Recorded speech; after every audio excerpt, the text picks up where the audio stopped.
नमस्कार दोस्तों, आसान है विद आदित्य चैनल की इस वीडियो पर आपका स्वागत है।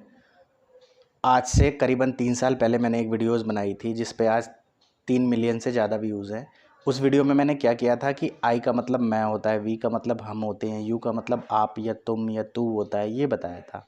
अब उसमें काफ़ी लोगों का कमेंट है कि सर इसको थोड़ा और एक्सप्लेन कीजिए और इसका कैसे यूज़ होता है, हिंदी में इसको हम कैसे यूज़ करें ये भी बताइए। इसका हिंदी मीनिंग हमें सेंटेंस का नहीं पता चलता है, इसका एक एग्जाम्पल दीजिए।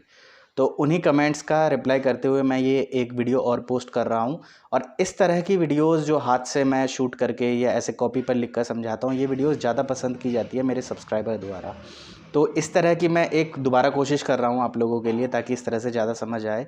जो डिजिटल कंटेंट मैं कंप्यूटर के द्वारा बनाता हूँ उस पर लोगों को शायद ज़्यादा समझ नहीं आता है, क्योंकि मेरे जो सब्सक्राइबर हैं वो थोड़े टेक्निकल कमज़ोर सब्सक्राइबर हैं, मुझे ऐसा लगता है। इसलिए उन चीज़ों जो कॉपी पर पढ़ाई जाती है वहाँ उनको ज़्यादा समझ आता है। तो चलिए आज के कॉन्सेप्ट को हम सीखते हैं। पहला है हमारा आई। आई का मतलब क्या होता है? मैं। जब हम खुद की बात करते हैं, व्यक्तिगत अपनी बात करते हैं, जैसे मैं अपनी बात कर रहा हूँ, तो उसके लिए क्या लगाएंगे हम इंग्लिश में? आई। आई एक सिंगुलर होता है। वैसे तो सिंगुलर और प्लूरल दोनों के लिए यूज़ किया जाता है, बट ज़्यादातर सिंगुलर के लिए यूज़ किया जाता है। आई हमारा सिंगुलर होता है। सिंगुलर और प्लूरल क्या होते हैं इसको भी हम बाद में समझेंगे, पहले ये समझ लीजिए, ये समझना सबसे ज़्यादा ज़रूरी है। आई का मतलब होता है मैं होता है सिंगुलर। जैसे कि वर्ड में लिखा हुआ है I love to eat pizza, तो आई का मतलब यहाँ पे क्या हुआ? मैं। लव का मतलब होता है, लव टू का मतलब बहुत ज़्यादा पसंद करना। आई लव टू ईट, ईट का मतलब होता है खाना। I love to eat pizza, मुझे पिज़्ज़ा खाना बहुत पसंद है। तो यहाँ पे आई का मतलब क्या हुआ? मैं। यहाँ पर मैं आपको आई का मतलब समझा रहा हूँ, पूरे सेंटेंस का मतलब नहीं। तो हमें पहले I we you they he she it को जानना है। बहुत सारे बच्चे ऐसे हैं जो इंग्लिश कम्युनिकेशन की क्लासेस को, इंग्लिश ग्रामर की क्लासेस को और इंग्लिश ट्रांसलेशन की क्लासेस को लोकल मार्केट में ज्वाइन करते हैं, बट उन्हें इस चीज़ के बारे में ना पता होने की वजह से वो ट्रांसलेट नहीं कर पाते हैं, चीज़ों को समझ नहीं पाते हैं। उनकी मेन प्रॉब्लम ये होती है कि हमें ये तो समझ आए पहले। तो अब हमारा दूसरा क्या है? वी का मतलब होता है हम। आई होता है सिंगुलर जब हम एक व्यक्ति की बात करते हैं। वी होता है प्लूरल जब हम एक से अधिक बात करते हैं। जैसे कि इस वीडियो को मैं अकेला शूट कर रहा हूं, लेकिन आप बहुत लोग देख रहे हैं, तो मैं आई हूं और आप लोग बहुत हैं। अगर आप लोग कहेंगे कि हम वीडियो देखते हैं, तो हम के लिए क्या यूज होगा इंग्लिश में? वी क्या होता है? प्लूरल होता है। अब जैसे बहुत लोग मैंने कहा, तो बहुत का मतलब क्या है कि ये प्लूरल है, एक से अधिक लोग हैं। अब जैसे यहाँ पे सेंटेंस में कैसे यूज होगा? वी आर लर्निंग इंग्लिश, हम अंग्रेजी सीख रहे हैं। तो वी का मतलब क्या होगा? हम। अब चलिए, मुझे ऐसा लग रहा है पहले सिंगुलर प्लूरल को ज़्यादा पहले मैं एक्सप्लेन कर दूं तो आपको फायदा होगा। सिंगुलर का मतलब क्या होता है? एक वचन। प्लूरल का मतलब क्या होता है? बहुवचन। जिन्हें हिंदी आती है उन्हें इजीली समझ में आ गया होगा।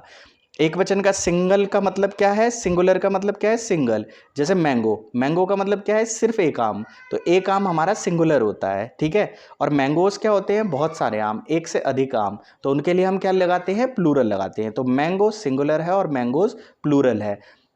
इसी तरह ये जितने भी सब्जेक्ट है हमारे, इनमें से कुछ सिंगुलर है और कुछ प्लूरल है। जो सिंगुलर है वो लिख दिया गया है, जो प्लूरल है वो भी लिख दिया गया है। सिंगुलर सिंगल व्यक्ति के लिए यूज़ किया जाता है। प्लूरल जब एक से अधिक लोग हों उसके लिए यूज़ किया जाता है। चलिए हम अपने बेसिक कॉन्सेप्ट पर आते हैं। यू का मतलब होता है आप या तुम। अंग्रेजी में यू के लिए अगर आप बहुत सारे लोग हैं तो भी आपके लिए यू यूज़ किया जाएगा। अगर आप अकेले हैं तो उसके लिए भी यू ही यूज़ किया जाएगा। मतलब कि आप हो, तू हो या तुम हो, तीनों के लिए यू ही यूज़ किया जाता है। यू वैसे क्या है? सिंगुलर लिखा हुआ है, सामने वाले व्यक्ति के लिए यूज़ होता है, बट ये सिंगुलर और प्लूरल दोनों ही होता है। जब हम बहुत सारे लोगों के लिए इस्तेमाल कर रहे होते हैं तब भी ये यू प्लूरल होता है। अब जैसे you are good at teaching, आप पढ़ाने में अच्छे हैं, तो यहाँ यू का मतलब क्या है? यू का मतलब है आप या तुम, ठीक है। अगर तुम सेंटेंस में है तो आप यू लगाओगे। दे का मतलब क्या होता है? वे। दे में बहुत लोगों को डिफरेंस नहीं पता चलता, वे और वह में वो कंफ्यूज होते हैं। वे का मतलब है कि ये प्लूरल है, एक से अधिक है। जैसे वे सभी मेरे भाई हैं, तो वे क्या है? एक से अधिक है। और वह क्या है? वह सिंगुलर है, एक है। तो दे का मतलब क्या होता है? वे क्या होता है? Plural. They are educated girls, वो कैसी गर्ल्स हैं? एजुकेटेड गर्ल्स हैं। वह पढ़ी लिखी लड़कियां हैं, ठीक है। तो वह क्या है? लड़कियां क्या है? एक से ज़्यादा है, तो यहाँ पर दे आया है। अगर सिर्फ लड़की होता तो यहाँ पर दे नहीं आता और कुछ आता। क्या आता वो हम आगे पढ़ते हैं। अगला है ही का मतलब होता है वह किस लिए? लड़के के लिए। अगर लड़का है तो हम ही यूज़ करेंगे और अगर लड़की है तो हम शी यूज़ करेंगे। वह हिंदी में वह, हम लड़का और लड़की दोनों के लिए वह का ही इस्तेमाल करते हैं, लेकिन अंग्रेजी में ही का इस्तेमाल लड़के के लिए किया जाता है और शी का इस्तेमाल लड़की के लिए किया जाता है। दोनों ही सिंगल लड़की।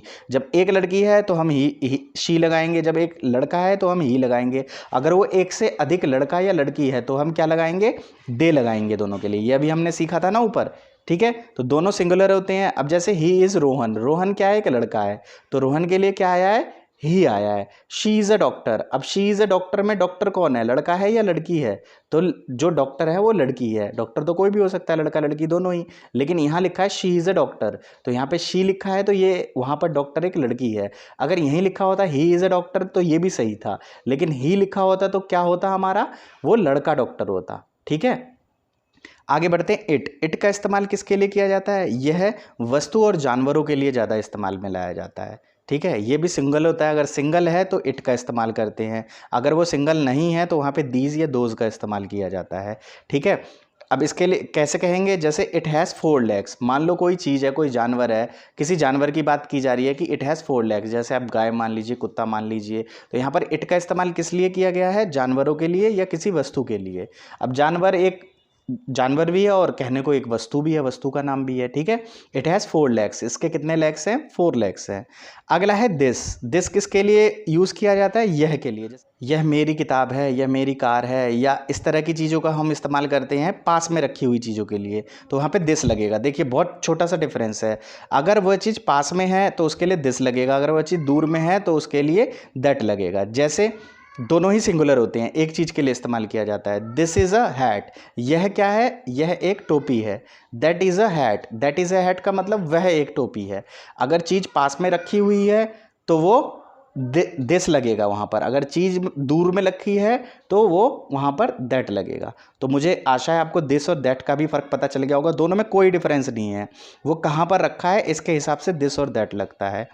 अगला है दीज का मतलब क्या है, पास रखी चीज़ों के लिए हम दीज का इस्तेमाल करते हैं। अगर पास में एक चीज़ की हम बात कर रहे हैं तो वहाँ पे दिस लगाएंगे, अगर पास में रखी हुई बहुत सारी चीज़ों का हम जिक्र कर रहे हैं तो वहाँ पे दीज लगेगा। अगर मैं कार की बात कर रहा हूँ तो क्या लिखेंगे, दिस इज़ अ कार, लेकिन मैं कारों की बात कर रहा हूँ, बहुत सारी कारों की बात कर रहा हूँ, तो वहाँ पे क्या लगेगा, दीज आर कार्स। तो मुझे आशा है कि दिस और दीज में भी डिफरेंस आपको पता चल गया होगा। तो दिस का इस्तेमाल सिंगुलर सब्जेक्ट के लिए किया जाता है, दीज का इस्तेमाल प्लूरल सब्जेक्ट के लिए किया जाता है। इसी तरह दैट का इस्तेमाल किस लिए किया जाता है, दूर की चीज़ के लिए, सिंगल चीज़ हो, दैट इज़ अ हैट, वहाँ पर एक हैट है, सिर्फ एक है।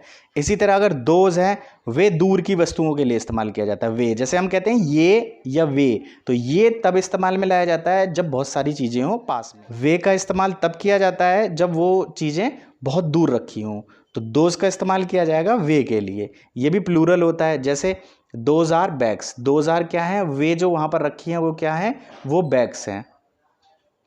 अब सिंगुलर प्लूरल हम पहले से जान चुके हैं, अब आई और वी को हमें जानना थोड़ा सा ज़रूरी है हमारे लिए। आई जैसे कि मैं, आई एम अ टीचर, जैसे आई का इस्तेमाल मैं के लिए किया जाता है, I am a teacher, I am, I का मतलब क्या हुआ, मैं। इसी तरह वी का इस्तेमाल किया जाता है हम के लिए, वी का इस्तेमाल किया जाता है हम के लिए, वी आर नॉट सिंगर्स, हम सिंगर नहीं हैं, हम गायक नहीं हैं। तो आई का इस्तेमाल मैं के लिए, वी का इस्तेमाल हम के लिए। तो मुझे आशा है ये पूरा पोस्ट आपको समझ आ गया होगा। अब ये पूरा पोस्ट डिज़ाइन करके बनाया हुआ है, अगर आप इस तरह का प्रिंट आउट अपने पास चाहते हैं और अगर आप चाहते हैं कि इस तरह की चीज़ों को, इस एग्जाम्पल को आप अच्छे से लिखें, अपने सामने रखें और इनको याद करें, तो आप इंस्टाग्राम आदित्य मोहन ठाकुर पर जा सकते हैं, वहाँ पर मैं ये पोस्ट डाल दूँगा। उस पोस्ट का आप स्क्रीनशॉट खींचकर उसका प्रिंट आउट निकलवा सकते हैं, तो आपके सामने कुछ इस तरह का प्रिंट आउट आ जाएगा। यही चीज़ मैंने कल एक छोटे बच्चे को दी थी स्कूल में, 6th क्लास के बच्चे को, वो अपने स्कूल में ले गया था और उसके स्कूल टीचर ने पूरे क्लास के बच्चों को यही चीज़ करवाई थी। तो ये बहुत ही इंपॉर्टेंट चीज़ है और बहुत बच्चों की दिक्कत है, जो भी बेसिक इंग्लिश को पहली बार सीखते हैं, इंग्लिश को सीखने की कोशिश करते हैं, किसी क्लासेस में जाते हैं, तो वहाँ पर ये सबसे ज़्यादा समस्या आती है। तो मुझे आशा है कि इन चीज़ों को आप अच्छे से सीखेंगे, इनको समझने की कोशिश करेंगे। इन्हीं की और डिटेल वीडियोज़ भी हमारे चैनल पर अपलोड है अलग अलग तरह से। जब मैंने ट्रांसलेशन की सीरीज़ कराई थी तब भी ये चीज़ कराई थी, और जो एक बेसिक वीडियो है जो सबसे ज़्यादा व्यूज़ वाली वीडियो है मेरे चैनल पर, उन पर भी, उस वीडियो में भी मैंने इन्हीं की बात की थी। तो मुझे आशा है ये वीडियो आपको पसंद आई होगी, अच्छे से आपने सीखा होगा, और आगे से आपको इस तरह की वीडियो चाहिए या कंप्यूटराइज चाहिए वो मुझे बताइए। जैसा मुझे लगता है मैं उस तरह की वीडियो आप लोगों के लिए बनाकर डाल देता हूँ। वीडियो को लास्ट तक देखने के लिए बहुत बहुत धन्यवाद। Thanks a lot for watching this video. We will meet again in our next upload. Have a nice day.